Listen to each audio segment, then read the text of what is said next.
Hey, hey, hey, hey. Hello, everybody. It's the Phenomenal STEMist talking about my view and Smart Assets view on the sorry, the five mistakes to avoid when paying off your mortgage early. Shout out to all of you who own. Shout out to all of you who own. I'm not sure whether you should own or whether you shouldn't own. There's no one trick to this game, but I'm going to talk about the importance of home ownership, pitfalls, and just conversing on paying off your mortgage early, whether you should or you shouldn't, according to Smart Assets. Before I do that, just want to remind you guys that my book, Phenomenal STEMist, is on Amazon now. Um, if you have a child that is interested in any areas like science, technology, engineering, mathematics, consider buying this book for them. Consider registering for an online STEM program. You can find that. Via my website, www.phenomenalstemist.com. Okay, phenomenalstemist.com. Okay, now that that business is over, I see a couple of you guys watching. Good to see you. Feel free to type your questions in. Don't wait till the end to type your questions. Feel free to type your questions in so that I can dialogue with you. But I was talking about in Phenomenal Financial Freedom two main things this past week. So I basically talk about stuff in financial freedom, and then those of you who want to join, it's a public group. Feel free to join Phenomenal Financial Freedom on Facebook. But I was talking about home ownership and the pitfalls. Don't forget to subscribe to my YouTube channel. Don't forget.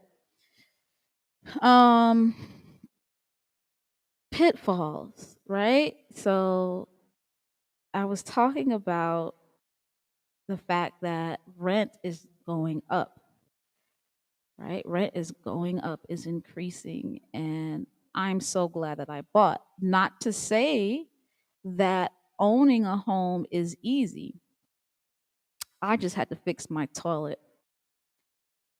I just had to fix my toilet, pay somebody to fix my toilet, buy some parts for my toilet.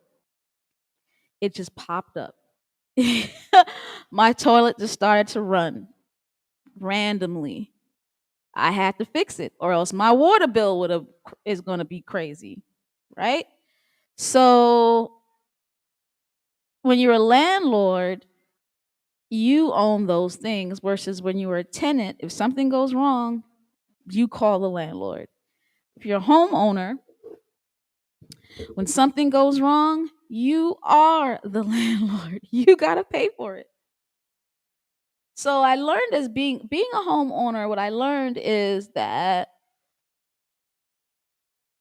there's no set number. When I was a renter, I was paying $600 a month every month. That was 20 years ago.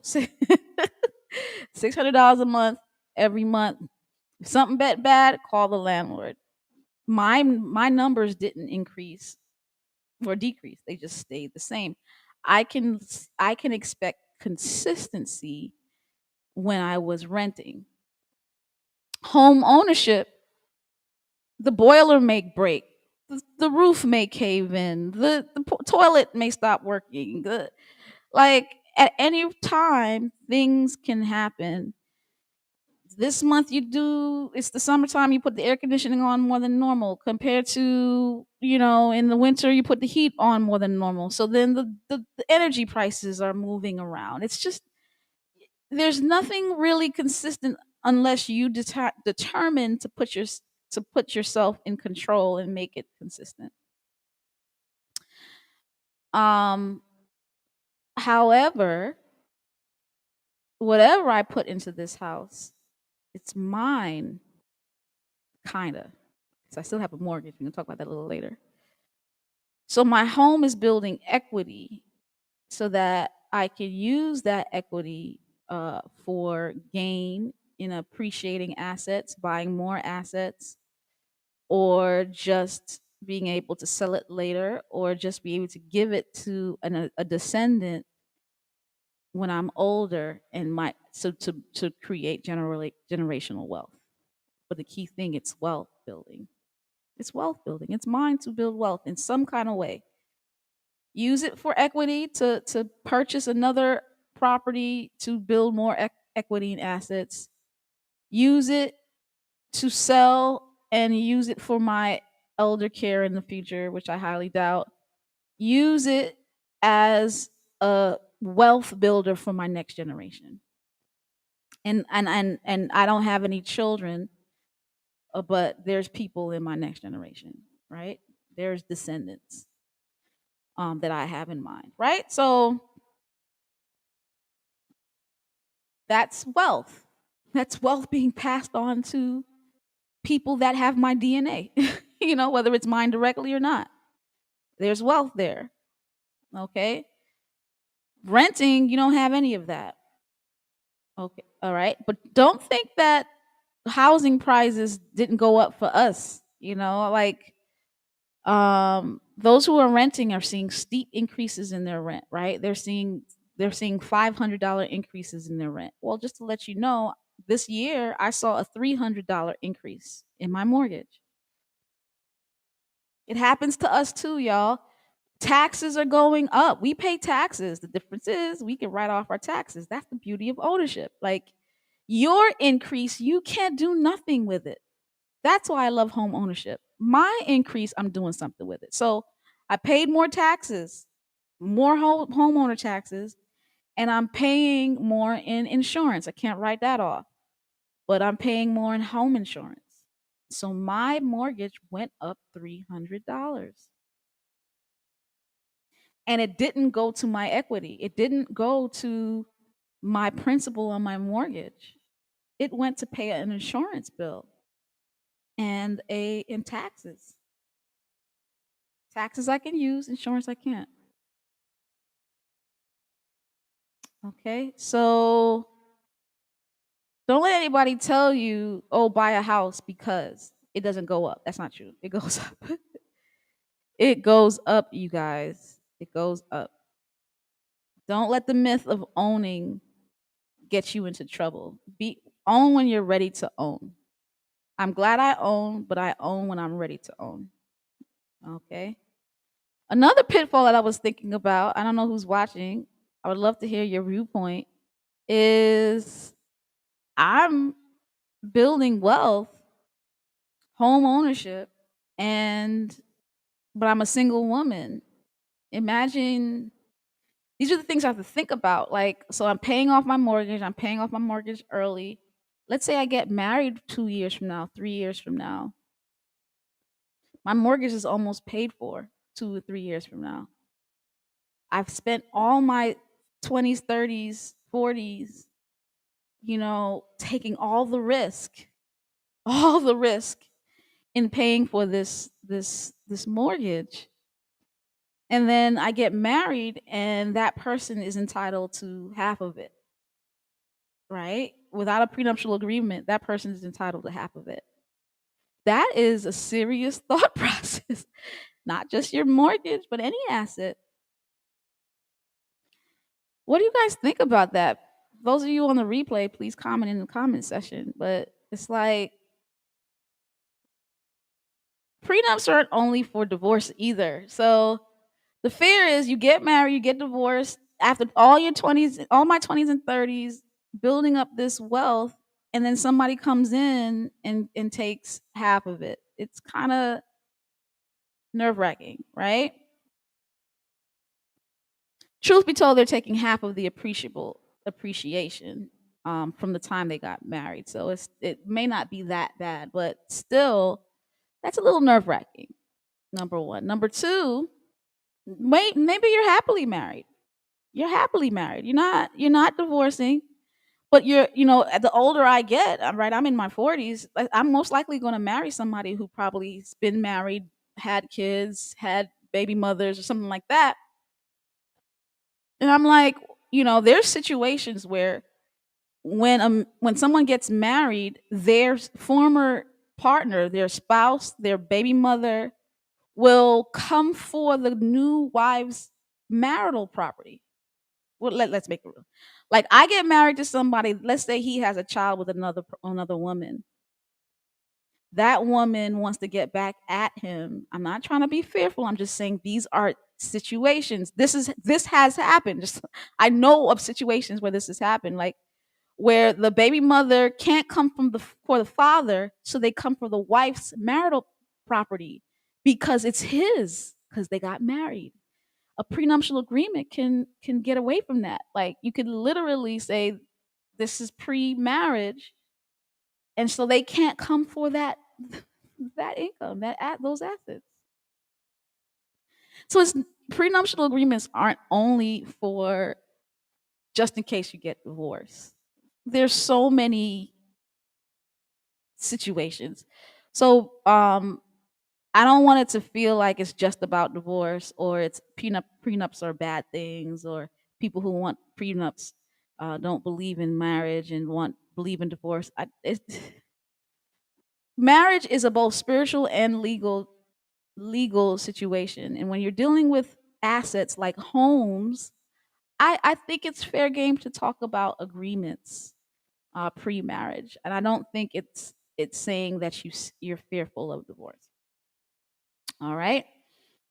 And lastly, the reason why I'm here is we're talking about home ownership, the pitfalls, the things to think about when you do get engaged in this very important asset building, right? Like, a lot of the times, assets, the largest asset is going to be somebody's home.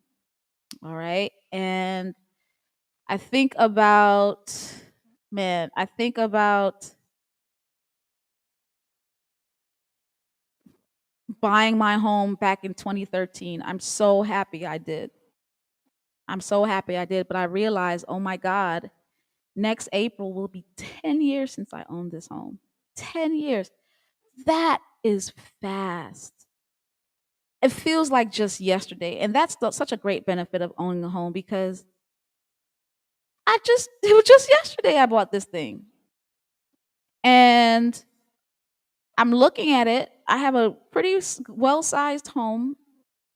Um, and the mortgage I pay is pretty much equivalent to somebody's one bedroom here, even here in Orlando now, because the prices have just jumped.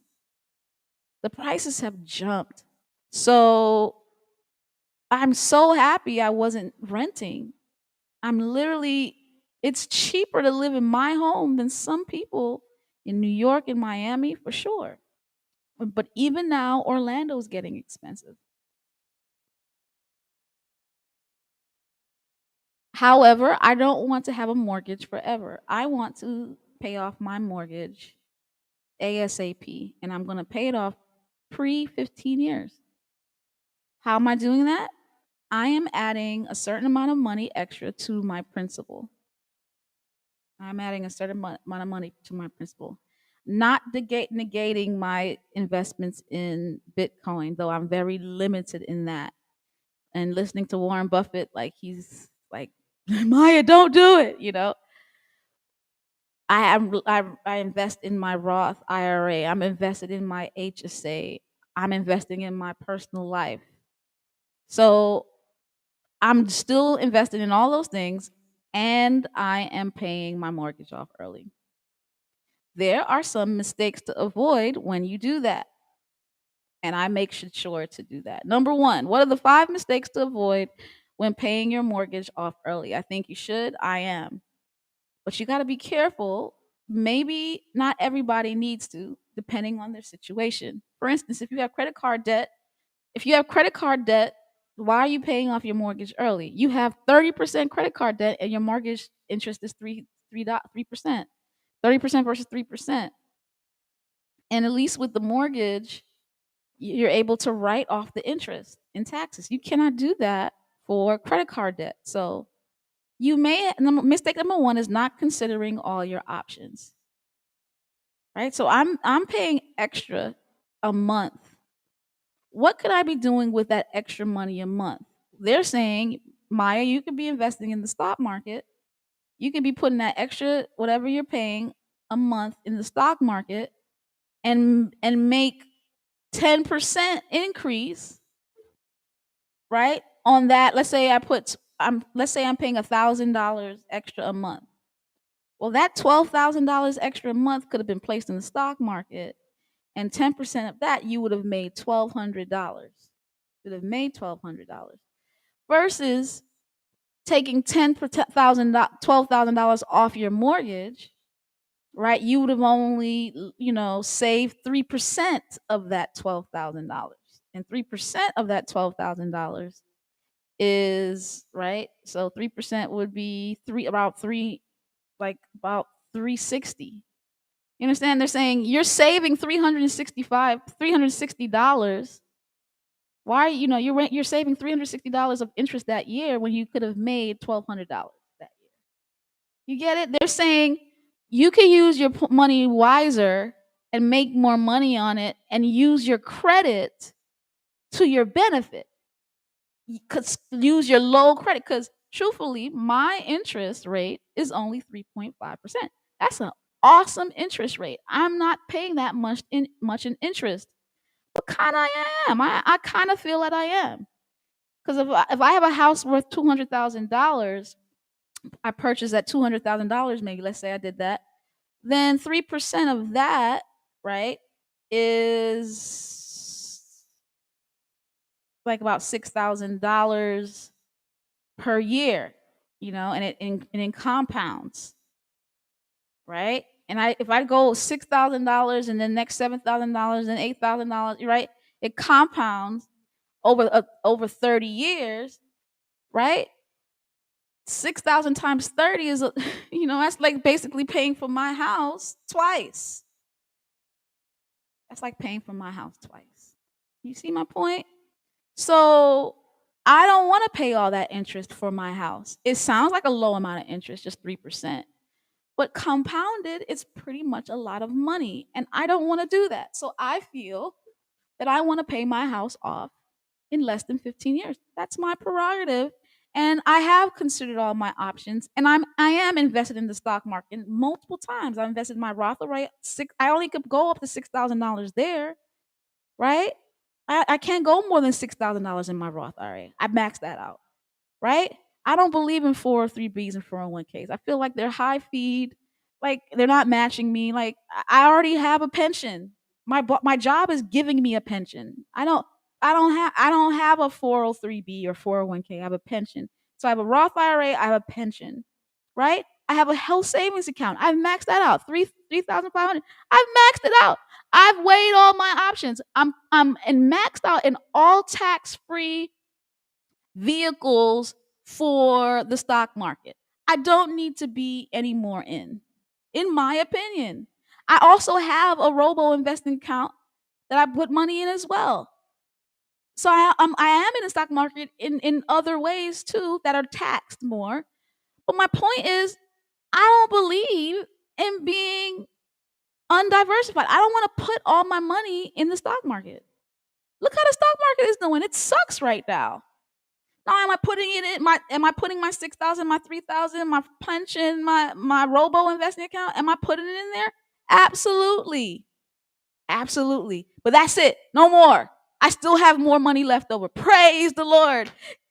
Shout out to STEM, science, technology, engineering, math. Shout out to STEM. It is my job in a science career that has given me an abundance of money that I have still left over to put towards my mortgage. And guess what? That's what I'm going to do. Mistake number one, not considering all your options. So consider all your options. It may be that you take the 3.5% and use other your money to do other more important things. Because you may lose out in paying off your mortgage early. It's possible. It is possible. I don't think it's ever possible that for me, but it's possible, like in mathematical skills. But not having someone's noose over me, owning my own home is just very important to me. Really owning my own home. And you don't own your own home until you're mortgage free. Number two, mistake number two, not putting extra payments towards the principal. I always knew that, and you gotta check with these banks because they are sneaky. So I just started, I've been putting away against my principal. Literally, you have to, if you write a check, you have to put on the memo line principal payment. You have to put principal payment somewhere on the line because if they don't, they're gonna put it towards like prepayment. They're gonna put it towards your escrow. And it's funny. I started in January. Um, well, I didn't start, but I've been doing it. But I started like I redid it again in January, and they put my money towards the principal in January, and they did it in February. But then all of a sudden, in April, they started putting it in my escrow. So I watched my statements. I look at my statements, you guys, and I saw that they put my extra money that I was supposed to go to my principal in escrow. I called them. I'm like, don't put my money in escrow. Put it under principal. They're like, sorry, Miss Byfield. I'll get that done. And they got it done. You see? But you gotta listen. If you don't knock down the principal, you can't knock down the interest, the compound interest. That's the goal of paying off a mortgage early, to knock down the principal so that you don't have a high level amounts of interest. If they put it away in escrow, it's not lessening your loan. It's just they're just holding it, and then they'll give it right back to you at the end of the year, like you paid too much. See, that's that they're trying to listen. You can't trust banks. They know I was putting it towards the principal, but they were losing money. Banks lose money when you pay towards the principal, so they sneak and do things wrong. So you got to keep your mind right. You got to make sure that you are watching those statements. So the mistake number two is not putting it in the principal, putting in everything else but the principal. Mistake number three, if you have any questions, let me know. Mistake number three is not asking if there's a penalty payment. Hey, Kina, how are you? Yeah, it's an important topic. Very, very important topic. Which one? Which one? Buying a house, rented versus owning, prenup, paying off your mortgage early. I don't know. We talk about homes in many ways, but mistake number three is not asking if there's a prepayment penalty. Meaning, if you pay off your mortgage too early, they might penalize you. So what's the point? You're losing money anyway. It could cost you. They have a 3% prepayment penalty. That's $7,500. You might as well have put your money in other places and invested, bought even another real estate property versus paying off and then having to pay them money, right? It's rare. I asked. I don't have that penalty. Awesome. All right. So, but if you do, you gotta be mindful. Gotta be mindful because saving, saving, all that money and then having to pay a penalty is not that good. It's not that good. Yeah, yeah, yeah. Praying early, or paying early, paying it off early. I can't believe I'm a decade in this house, Kina. A decade in this house already. It goes by fast. Can you imagine being paid off? I'm gonna be mortgage free, God willing, because I'm praying too. I'm praying. I'm gonna be mortgage free before I turn 50. I'm gonna be mortgage free before I turn 50.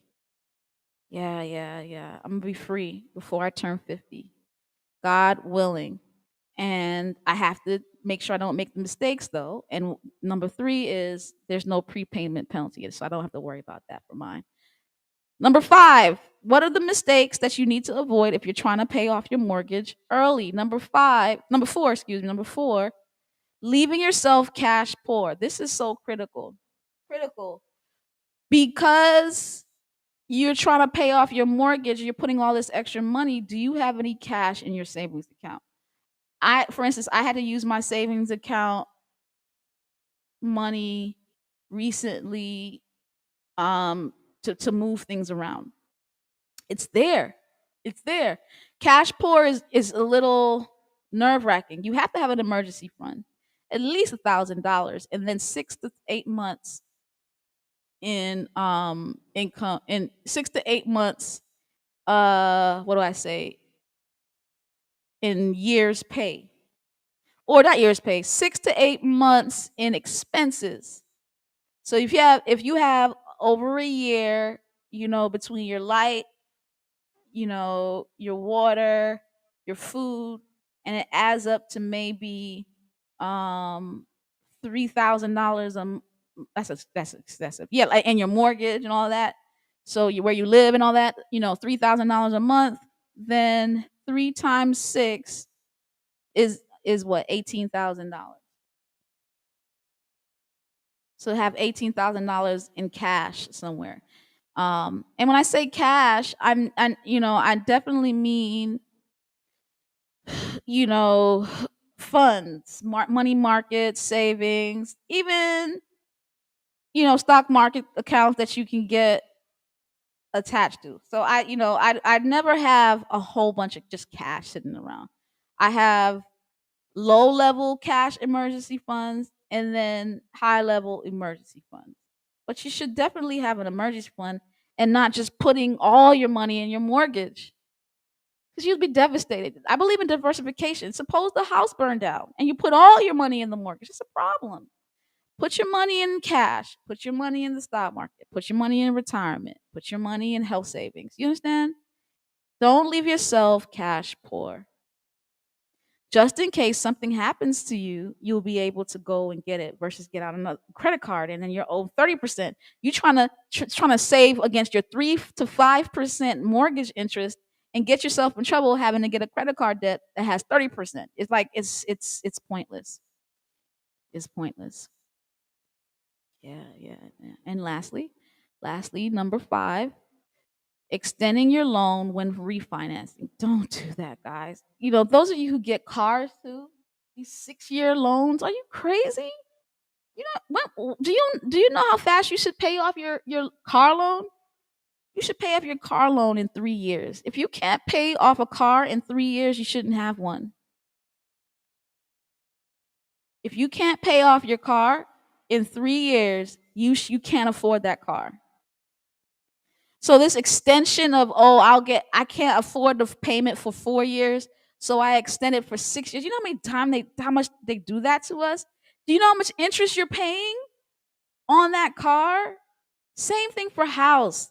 I remember back when there was a issue with the housing, they did the TARP thing and they basically extending the years.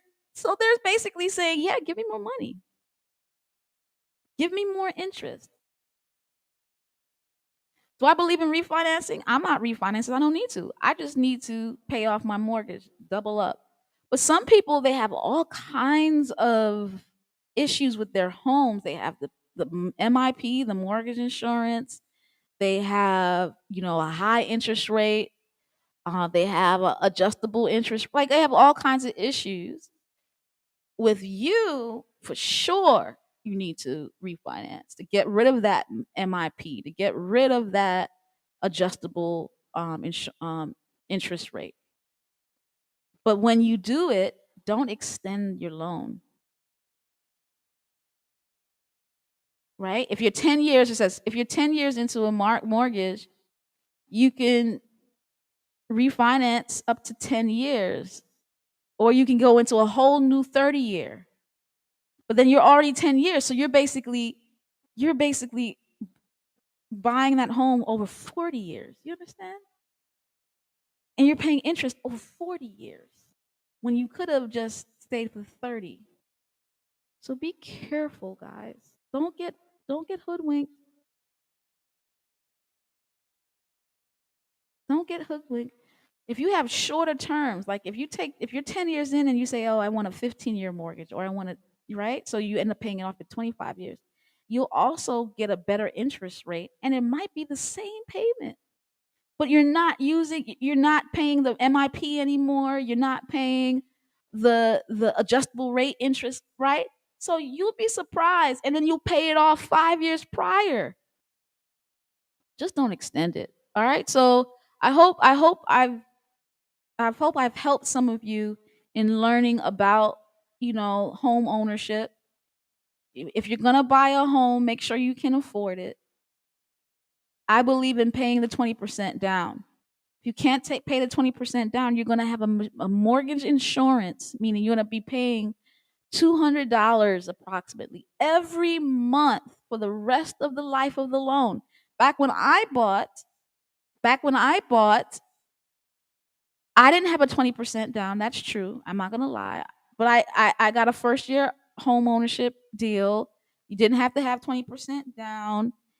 Um, and you would pay a mortgage insurance up till you get to the equity of that 20%. That's pre 2013. But post June 2013, I got in it just in time. I bought April 2013.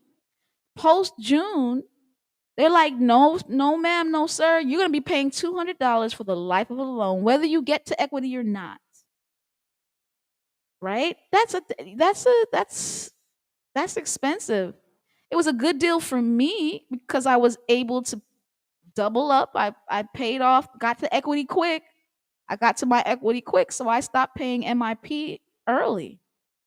When I say MIP, I'm saying mortgage insurance premium. It's basically you're paying to tell the banks, I didn't have enough money to buy this house, but I want to ensure you that I won't default on my mortgage at any point in time. Before it was up to that, up to the 20%. Now they're like, I don't care. They couldn't afford the house. So I don't know if they ever can afford the house. So they're gonna have to prove to me they can afford the house until they pay it off. So you're paying $200 and it's not going to your equity. It's not going to your principal. You gotta think. You gotta think about when you borrow, right? And when you own, it's not as pretty as Oh, I'm my own landlord. Well, with your own landlord, you got plumbing issues, you got taxes issues, you got insurance issues. It goes up too. My mortgage went up this year too. Shout out to all the renters whose rent went up. So did my mortgage. So don't let anybody make you think that, oh, it's better to own a home than rent. I think it's better to own a home and rent for myself. But everybody's story is different. You may not want to stay in Florida. I ain't going past Tallahassee. I'm not going past John Young. Like, I'm not leaving Orlando. God willing. You know what I'm saying? So I knew I was going to be here. I knew I was going to stay here. I had a stable job here. So it made sense for me. Some of y'all are not sure you want to live where you live. You're not sure what you want to do. So your situation is a little different. Your situation is a little different. And it's okay. So don't make anybody tell you you have to own. Um but I like owning better than renting though. For sure. However, I want to really own. I want to really own. And so by really owning, I'm getting rid of my mortgage early. By 50, before 50, knock on wood. All right. And make sure nobody come in my life and try to take it. Breed up. I just play with you. Any questions? Any questions? See y'all watching. It was fun seeing you guys. I don't see any questions, any comments. Good to see you, Keita. All right, phenomenal financial freedom. I'll see you around. If you have any ideas as to what you want to talk about, always put it in the chat. Always put it in the group, and we'll talk about it then. All right.